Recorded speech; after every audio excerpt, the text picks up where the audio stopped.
نحمده ونصلي على رسوله الكريم اما بعد فاعوذ باللہ من الشیطان الرجیم بسم اللہ الرحمن الرحیم السلام علیکم ورحمۃ اللہ وبرکاتہ خیرکم من تعلم القرآن وعلمہ، تم میں سے بہترین شخص وہ ہے جو قرآن پاک کو سیکھے اور سکھائے۔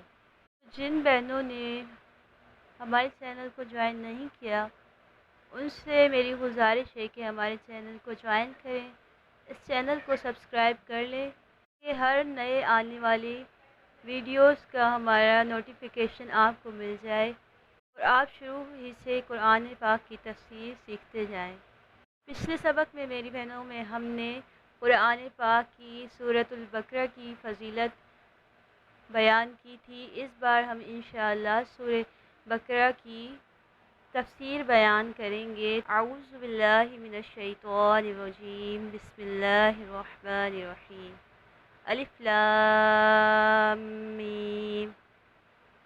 الف لام میم یہ حروف مقطعات میں سے ہے جن کا علم اللہ کے سوا کسی کو نہیں ہے۔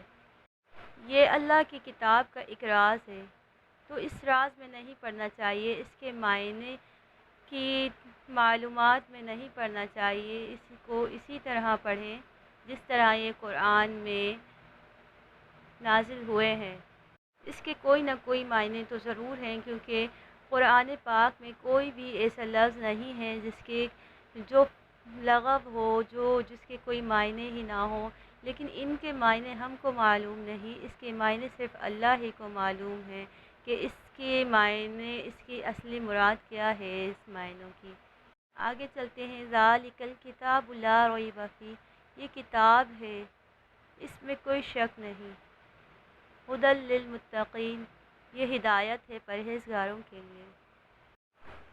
ذالک الکتاب، ذالک اس میں اشارہ ہے، ذالک یہاں ھذا کے معنی میں ہے۔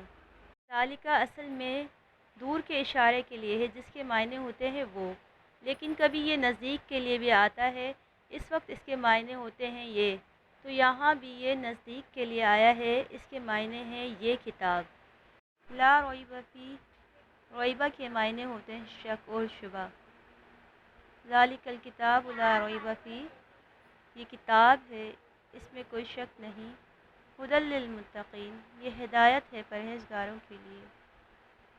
قرآن پاک ہدایت تو سبھی کے لیے ہے، چاہے وہ کافر ہو، مومن ہو، جو بھی ہو، لیکن اس ہدایت سے فائدہ اٹھانے والے اصل میں متقین لوگ ہوتے ہیں۔ متقین ہی اس کتاب سے فائدہ اٹھاتے ہیں۔ اسی طرح اللہ رب العزت نے اور بھی جگہ اسی طرح کی آیتیں نازل فرمائی ہیں جس میں یہ ارشاد ہے کہ اس ہدایت سے فائدہ اٹھانے والے صرف مومنین ہوتے ہیں۔ قرآن پاک میں آتا ہے وَنُنَزِّلُ مِنَ الْقُرْآنِ مَا هُوَ شِفَاءٌ وَرَحْمَةٌ لِّلْمُؤْمِنِينَ، یعنی یہ قرآن ایمانداروں کے لیے شفا اور رحمت ہے، اور ظالم لوگ تو اپنے خسارے ہی میں بھرتے جاتے ہیں۔ تو یہ کتاب متقین کے لیے ہدایت کی کتاب ہے۔ متقین کون ہوتے ہیں؟ متقین وہ لوگ ہیں ایمان لا کر، شرک سے دور رہ کر اللہ تعالیٰ کے احکامات بجا لاتے ہیں، جو اللہ کے عذابوں سے ڈرتے ہیں اور اللہ کی رحمت کی امید رکھتے ہیں۔ متقین وہ بھی ہوتے ہیں جو کبیرہ اور صغیرہ گناہوں سے، ہر طرح کے گناہوں سے اپنے آپ کو بچاتے رہتے ہیں۔ متقین کی صفت آگے اللہ تعالیٰ خود ہی بیان فرماتے ہیں کہ ان کی صفات یہ ہے الذین یؤمنون بالغیب، کہ وہ لوگ ایمان رکھتے ہیں غیب پر۔ ایمان کہتے ہیں تصدیق کرنے کو۔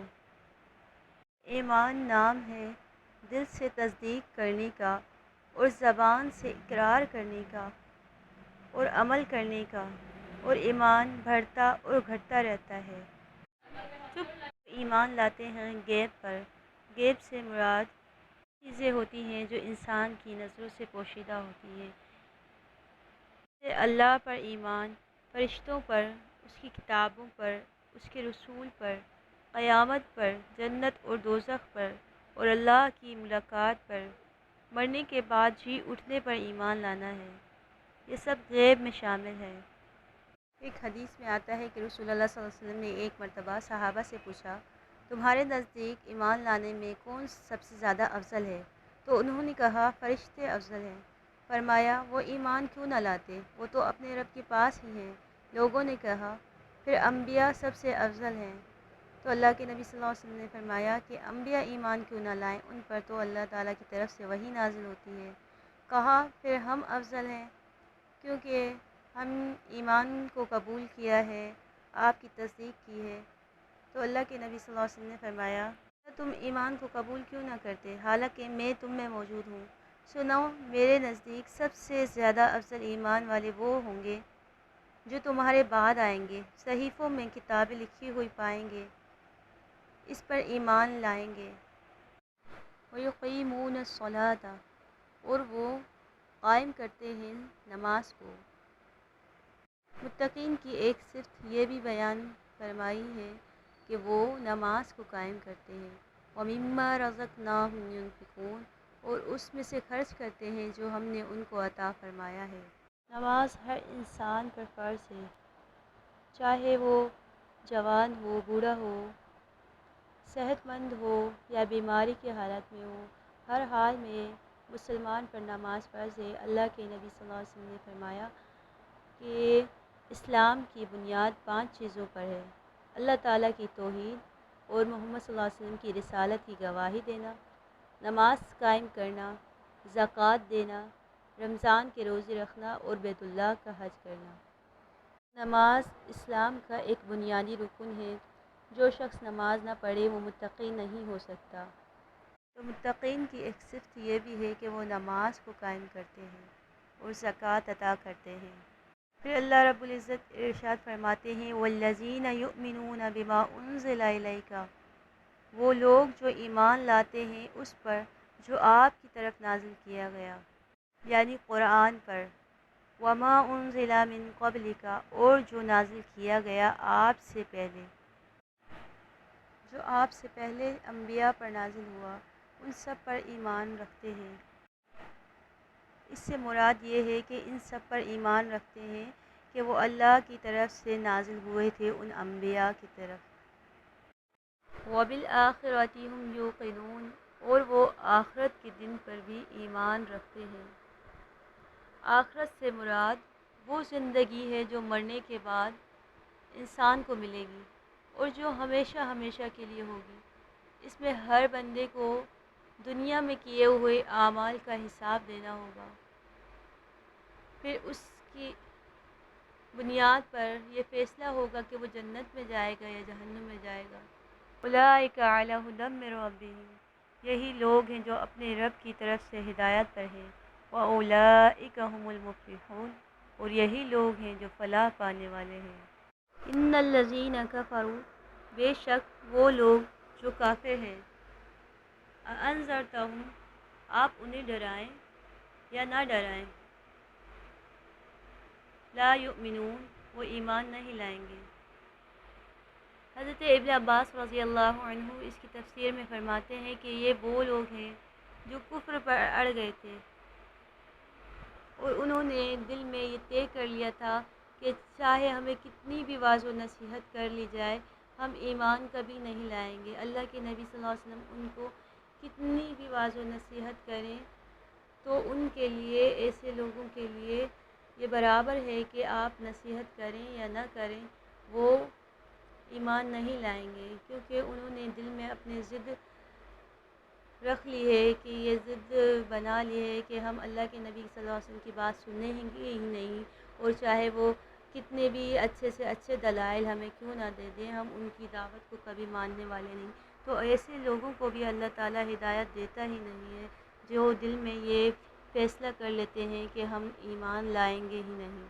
اللہ تعالیٰ فرماتے ہیں، ختم اللہ علی قلوبہم، مہر لگا دی ہے اللہ نے ان کے دلوں پر، وعلی سمعہم، اور ان کے کانوں پر، وعلی ابصارہم، اور ان کی آنکھوں پر، غشاوۃ، پردہ ہے، وَلَهُمْ عَذَابٌ عَظِيمٌ، اور ان کے لیے بڑا عذاب ہے۔ اس آیت میں یہ واضح فرمایا گیا ہے کہ ضد اور ہٹ درمی بہت ہی خطرناک چیز ہے۔ اگر کوئی شخص ناواقفیت میں یا غفلت میں کسی وجہ سے کسی غلطی کا ارتکاب کرے تو اس کی اصلاح کی انسان امید رکھ سکتا ہے، لیکن جو شخص غلطی پر اڑ جائے اور دل میں یہ تہیہ کر لے کہ کسی بھی حال میں مجھے بات ماننی ہی نہیں ہے، تو اس کی ضد کا یہ آخری انجام ہوتا ہے کہ اللہ تعالیٰ اس کے دل پر مہر لگا دیتے ہیں۔ اس کے بعد اس سے حق کو قبول کرنے کی صلاحیت ہی ختم ہو جاتی ہے۔ اللہ تعالیٰ اس حالت سے ہم سب کو محفوظ رکھے، آمین۔